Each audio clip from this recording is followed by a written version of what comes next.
Ja asinsspiediens ir virs 140/90, to nevajadzētu atstāt bez ievērības, arī tad, ja ir laba pašsajūta un esat gados jauns.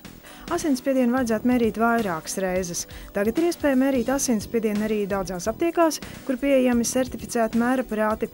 Ideāli un mūsdienās pat obligāti, ja katrā mājā būtu pieejams asinsspiedienu mērītājs. Atklājot, ka asinsspiediens ir augstāks kā ieteicamais vai notiek patstāvīgas spiediena svārstības, vēlams vērsties pie kardiologa, lai izvērtētu, kādu terapiju uzsākt.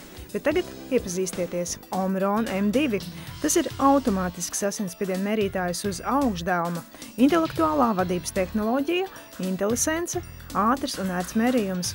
Neregulāra sirds ritma indikators ļauj saņemt tikai ticamus rezultātus. Klīniski pārbaudīts, garantijas laiks 5 gadi. Omron asinsspiediena mērītājus jūs varat iegādāties internetu veikalā healthstore.lv, kā arī tie pieejami aptiekās visā Latvijā.